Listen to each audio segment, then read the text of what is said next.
Salut les amis, c'est Steph, bienvenue sur la chaîne Manga Critique. Aujourd'hui on se retrouve ensemble pour le top nouveauté.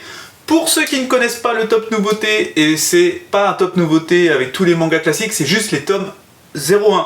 C'est un vrai top nouveauté, c'est-à-dire c'est les nouveautés. On va commencer le 3 mai avec Biomega. Glénat continue à ressortir les Niais en gros format. Biomega, c'est un manga mine de rien assez connu de lui. Qui était en 6 tomes à la base. Là ils vont le sortir en 2 gros tomes, de ce que j'ai compris, à 14,95 €. Donc Glénat, malgré l'augmentation du papier, continue de les sortir à un prix très convenable. C'est vraiment une édition qui niveau qualité-prix est top. Je suis vraiment content qu'il continue parce que j'ai jamais rien de lui, mais il y avait les Knights of Sidonia qui m'intéressaient à l'époque où ils sont sortis. Et à mon avis ils vont les ressortir, c'est sûr et certain, les Knights of Sidonia vont ressortir. Donc je n'ai plus d'excuses, il faut vraiment que je me mette dans les niais. Vous savez quoi, je m'achète au moins un tome Abara ou quelque chose comme ça là, ce mois-ci, il faut. Le 3 aussi, on a Jumbo Max, là c'est du Tsutomu Takahashi, vous savez, hein, le monsieur qui est derrière Nun, Black Box, Sido, Sleeper, je l'ai plus là, bref, Blue Even, enfin voilà, il en a fait une tonne en ce moment et tout ressort. Il y avait le One Shot Alive qui sortait le mois dernier chez Panini si je dis pas de bêtises, et là c'est Pika qui sort son manga qui est en cours, il y a 7 tomes en cours. On va suivre un pharmacien qui a une vie lambda, sa femme tombe enceinte sauf qu'il y a un problème, lui est impuissant. Donc voilà, il a des problèmes d'érection le pauvre chou. Et c'est dégueulasse, comment je dis ça, pauvre chou, genre alors que le pauvre. Et un jour, il va tomber sur quelqu'un qui a synthétisé une drogue qui permet de vaincre l'impuissance. Donc imaginez, hein, c'est la drogue que t'es sûr de vendre à fond là. Et il va se lancer un peu dans le style Breaking Bad, dans le style Heisenberg un peu. Il va se lancer dans dans la drogue quoi. Donc ça peut être sombre, le style de Tsutomu Takahashi peut s'y prêter à fond parce que ça peut être très sombre et en même temps s'il arrive à rajouter un peu plus d'humour, parce que j'ai un non-populaire opinion sur Tsutomu Takahashi, c'est-à-dire que moi ça commence à me saouler un petit peu. J'ai lu 3 œuvres de lui et au bout de la 3e œuvre j'ai l'impression de retomber dans c'est sombre, c'est dark, c'est crayonneux, c'est vraiment son style et j'aimerais bien le voir partir sur quelque chose d'autre, un peu voir s'il est capable de faire autre chose d'autre, quelque chose de plus quelque chose qui a une vision moins droite, moins centrée, quelque chose qui est capable de partir un peu plus de tous les côtés et j'espère que Jumbo Max va le faire. Alors pour l'instant je vais pas l'acheter mais je vais attendre d'avoir des retours. Ensuite, on a Sengoku le 3 aussi, chez Pika Édition. Là, il y a 4 tomes en cours et c'est à 7,90 € si je ne dis pas de bêtises. Moins cher, 7,70 € en plus. On va suivre 2 orphelins. C'est un manga de sabreur. Vous savez, il n'y a plus que ça en ce moment, des mangas de sabre.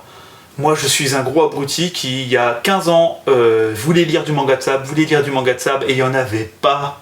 Il n'y avait que l'habitant de l'infini qui était introuvable, il n'y avait que Vagabond qui n'était pas terminé, donc j'ai jamais trop voulu me lancer dedans. J'avais lu 1 ou 2 tomes à l'époque, et maintenant qu'il y a des mangas de sable à tout va, je n'en ai aucun. J'ai que Shiroran et il faut que j'avance. Shiroran, pour info, qui est fini au Japon. Là, qui va se terminer au Japon, donc on va être sur du 35 tomes, un sacré manga quand même. Bref, aparté, donc là on est sur un manga court de 4 tomes. Je vous l'ai mis parce que je sais qu'il y en a beaucoup qui aiment les mangas de sable. Sincèrement, ça n'a pas l'air extraordinaire, mais pourquoi pas. En tout cas, le résumé n'a pas l'air ouf. C'est 2 adolescents qui sont orphelins. Ils vont être sauvés par un groupe d'enfants dont le chef a une vision, veut apporter la paix sur Terre. Et ils vont décider de le suivre. Dit comme ça, le speech de base te laisse à penser que c'était un manga qui était prévu pour plus de tomes à la base. Parce que amener la paix sur Terre, autant te dire que c'est un travail de longue haleine. Ça se fait pas en 4 tomes, tu vois. Et bon, ça sent le manga abandonné, quoi. Ça sent le manga abandonné, ça sent le genre de manga qu'on a dit à Pika, ok, tu nous achètes ça, mais tiens, tu prends ça. Ok, ça sent, ouais, je sais pas. J'ai peut-être tout faux, en fait, que c'est un manga qui avait une vision, 4 tomes. Mais en général, 4 tomes... Sauf pour, par exemple, Tutsui, tout ça, qui gère ses mangas en 3 tomes, en 3 ou 4 tomes, en général, ça sent le manga abandonné, quoi. Ensuite, chez Kiyun, on a Gestalt, à mon avis c'est Gestalt, qui est à 7,95 €, c'est un seinen. On a 3 tomes. 3 tomes terminés. Alors là on est typique dans le genre de manga, c'est une réinterprétation de l'Arche de Noé. On est typique dans le genre de manga qui, je pense, pour le coup, a été pensé en 3 tomes. C'est-à-dire que là, tu fais une réinterprétation de l'Arche de Noé, Tu vas pas en faire 150 tomes en général. J'ai envie de dire, pourquoi pas. Là, c'est à tester. C'est le manga, on va dire, c'est le manga qui peut être très très bon, qui peut faire l'unanimité comme ça peut être une bouse. Ki-hoon est une maison d'édition que j'apprécie énormément, mais en attendant, j'ai pas énormément de manga d'eux parce que ils sont aussi capables de sortir de la bouse et ils en ont sorti quand même pas mal de la bouse, on va pas se mentir. Le 4 mai, je vais pas m'attarder beaucoup dessus parce que je vous en ai parlé le mois dernier, il a été repoussé. On a Cop, un webtoon qui avait l'air très sombre, mais en tout cas très bien dessiné. Je vous avais fait une petite vidéo je vous avais scrollé les images, c'était très joli. On est à 15,95 €, on est chez Koyohan. Et on va se le faire en duo très critique avec Cécile. Alors je sais pas quand le duo très critique va sortir, mais on va se faire... Spoiler, hein, on va se faire Cop. Alors c'est marrant parce que celui-ci m'intéressait, elle est venue me voir en me disant il y a un webtoon qui m'intéresse, qui a l'air beau aussi, donc pareil que moi, l'affiche l'a interpellé, et on va se faire par l'auteur d'Angel Sanctuary, The Beauty and the Beast, et une BD comics Avatar. Donc voilà, il y en aura pour tous les goûts, il y aura un manga, un webtoon et une BD comics, voilà. Ensuite on a le retour du Roi Démon chez Shiba Édition qui a des mangas assez intéressants. C'est une petite édition qui commence seulement, mais il y a un manga chez eux qui m'intéresse fortement, c'est Colorless, où des personnages développent des pouvoirs et au fur et à mesure qu'ils développent des pouvoirs, il y a des couleurs qui apparaissent, parce que chaque pouvoir correspond à une couleur, et ça j'aime bien, j'aime le dire que dans le manga il y a des couleurs qui apparaissent. C'est une superbe idée je trouve, il faut que je l'essaye ce manga. Donc le retour du Roi Démon, c'est tout simplement un démon qui se fait complètement défoncer par le héros, et au lieu de suivre le héros, on va suivre le démon qui est totalement amoindri, mais qui va se battre pour revenir au plus fort, au plus haut niveau. Je me dis que ça peut être sympathique, pour une fois on va suivre le démon. Alors ça a déjà été fait, hein, mais si c'est avec une bonne petite touche d'humour, ça peut être un petit manga sympatoche. Il est à 8,45 €, c'est un seinen, donc peut-être qu'il va être assez violent ou quoi en même temps, et c'est 7 tomes en cours. Ensuite le 5, on a Command Bread, chez Vega Dupuis, c'est 4 tomes terminés, c'est un seinen. Alors là on va suivre une fille dans un monde post-apocalyptique qui n'a qu'une chose à manger, c'est du command bread. C'est une sorte de pain refait, enfin comment c'était décrit, ça ne donnait pas envie. Et en fait elle va prendre tous les risques pour trouver des éléments de cuisine, pour trouver les recettes de cuisine de l'ancien monde en gros. Je me suis dit bah pourquoi pas. Vega Dupuis déjà, vous le savez, hein, je vous le dis tout le temps, Vega Dupuis c'est une maison d'édition que j'aime beaucoup. Qui pourtant en qualité-prix n'est pas dingue, mais qui par contre, son responsable éditorial, je sais pas c'est qui, je sais pas si c'est une dame, un monsieur, quoi, cette personne-là arrive à nous dénicher des mangas de superbe qualité, des mangas très peu connus, et quand il les sort, et ben, waouh, à chaque fois c'est du bon quoi. Pour l'instant, j'ai toujours pas été déçu par Vega Dupuis. Il n'y a pas un manga que je me suis dit, oh, c'est bidon. Donc c'est une maison d'édition qui a des moyens, parce que c'est quand même Vega qui était un éditeur de manga qui était là depuis longtemps, qui a été racheté par Dupuis. Dupuis, c'est quand même une grosse maison de BD et tout, donc il y a quand même des moyens derrière, et pourtant ils sortent que 5-6 nouveautés par an, peut-être 10 nouveautés par an, c'est pas beaucoup hein, dans le monde des mangas actuels, mais en attendant, à chaque fois il y a une qualité certaine dans les titres qu'ils vont chercher. Donc je vais leur faire confiance, et c'est certainement la première nouveauté que je vais m'acheter à coup sûr. Ou peut-être Bioméga, comme je vous ai dit que j'allais commencer un IA, peut-être pourquoi pas commencer Bioméga. Et quelque part, peut-être autant attendre que ce soit terminé. Ouais, autant s'acheter le one shot, voir si j'accroche, et après se faire Blame qui est en 6 tomes. Je vais voir. Ouais, ou j'achète tout. Alors là on a Conqueror of the Dying Kingdom à 7,95 € chez Doki Doki. C'est 2 tomes en cours. Alors là tu sens que Doki Doki ils sont dépêchés pour aller le chercher, parce que 2 tomes en cours ils sont déjà là.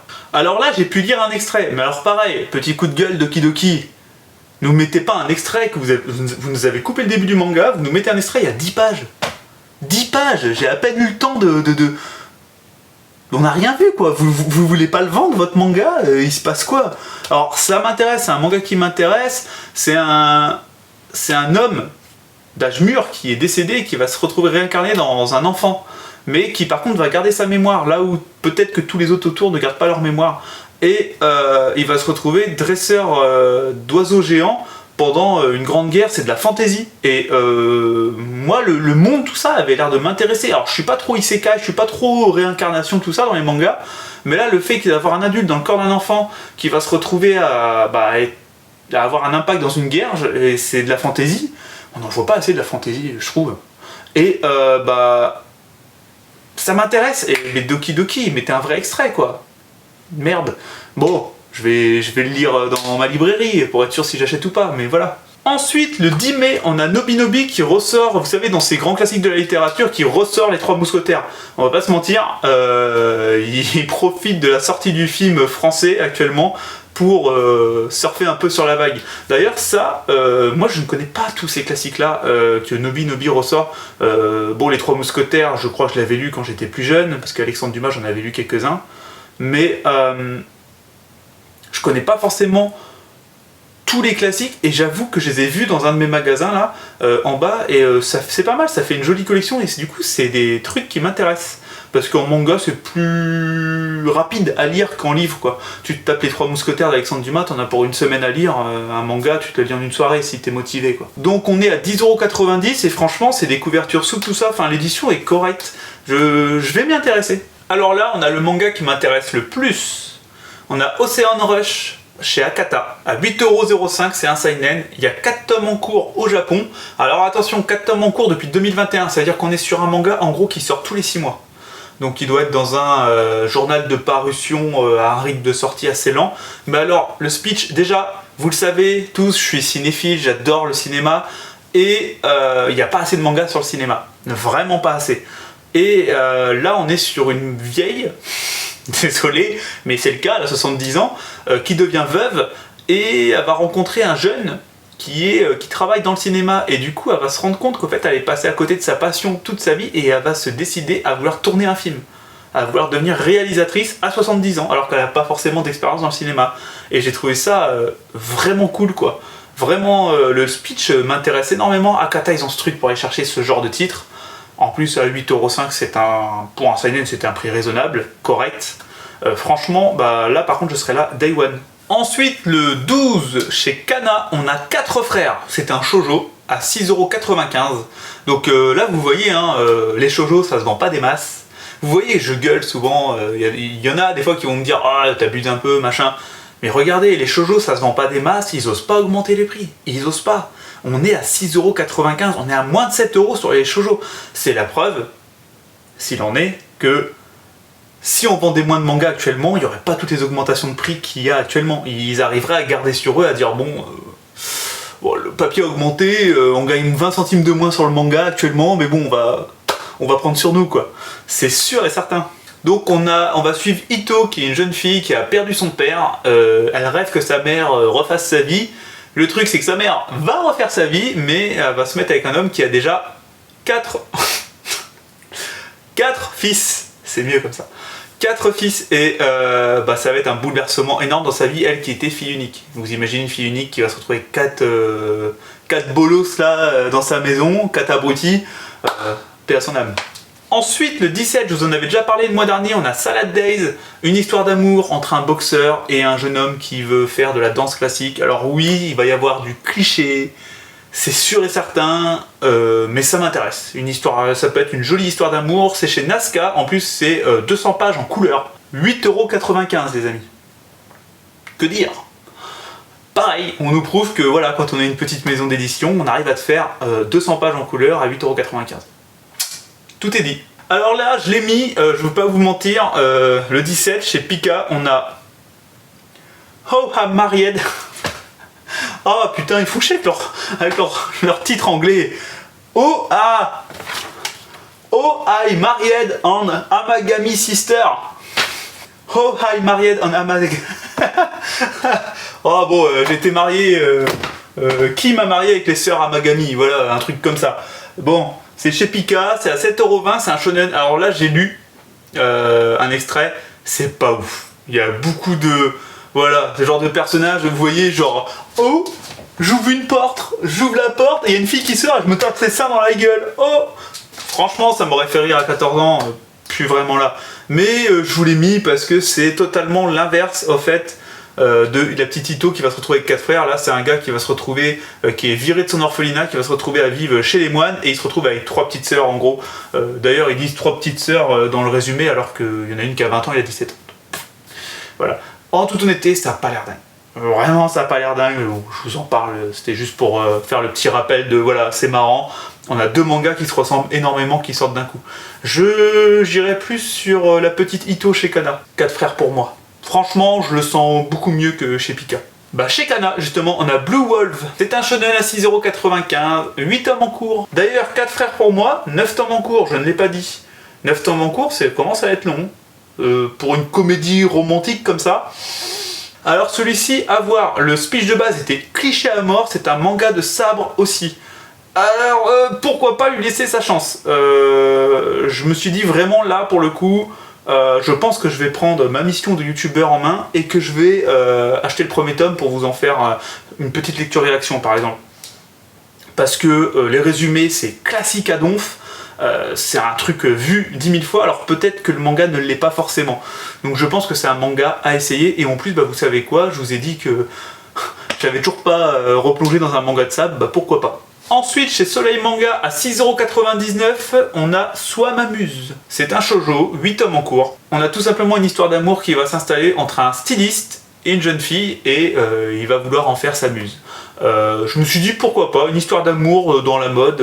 Bon, on a The One par exemple, il y a Shine qui parle de mode, mais Shine, ce que j'ai compris, c'était très seinen. The One, c'est très shoujo, mais il y a une touche particulière, j'aime beaucoup ce manga. Celui-ci, pourquoi pas aussi, hein, pourquoi pas. Voilà, faut lui laisser sa chance. Pareil, j'attendrai d'avoir des retours, même si peu de gens lisent des shoujo, mine de rien. Il va être dur à trouver les retours. Alors, j'ai regroupé 2 nouveautés chez Noévé Graphics. On a Arecon qui sort, qui a 20 tomes terminés au Japon, et Capeta qui sort aussi chez Noévé Graphics, qui a 33 tomes au Japon. Capeta m'intéresse énormément. Un manga sur du karting. J'ai jamais lu ça. Il y a très peu de mangas sur les voitures. Par exemple, il n'y a pas de manga sur les pilotes de F1, vous voyez. Donc un manga sur le karting m'intéresse énormément. Mais on est chez Noévé Graphics. Alors oui, on va avoir une superbe édition. Mais vous savez c'est quoi le défaut de Noé? 33 tomes de Capeta. Si c'est pour avoir un tome tous les 6 mois, non.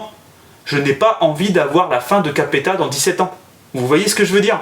Dans 17 ans, j'ai le temps qu'on me dise « Ah Stéphane, t'as un cancer ». J'ai le temps de soigner ce cancer, de vivre 5 ans, de faire une rechute du cancer et de mourir. Je n'ai pas envie d'attendre, oui je sais, je suis très pessimiste, très optimiste sur l'avenir, mais j'ai pas envie d'attendre autant de temps. Enfin, un manga qui sort, que tu vas chercher qui a 33 tomes, déjà, sors 2 tomes direct. Ah oui, accroche le pigeon, accroche le client, envoie 2 tomes direct dans la nature, et après, 1 tome par mois, quoi. Boum boum, comme Akata le fait. Meian, il sort 2 tomes. Par exemple, The One, ça fait 1 an qu'il est sorti. Peut-être même moins d'1 an, on est à 8 tomes. Je crois que d'ailleurs, le mois prochain, il y a le tome 9 et 10 qui sortent. Voilà, enfin, on est sur du entre 8 et 10 tomes par an. Ça avance, tu vas attendre 3 ans, 4 ans pour voir ton truc de 33 tomes terminé, tu vois. C'est cool, c'est bien. Là, Capeta, enfin, Noévé Graphics, ça m'énerve parce qu'ils ont des bons titres. Ils ont des beaux titres. Mais bordel, réveillez-vous. Là, au bout d'un moment, vous allez perdre une tonne de clients et vous allez finir par fermer parce que plus personne n'achètera. Alors là, j'étais en train de lire le résumé et je me disais, mais je me rappelle plus de ce manga, alors que franchement, je suis trop con. C'est un de mes coups de cœur en fait. On a Season Life.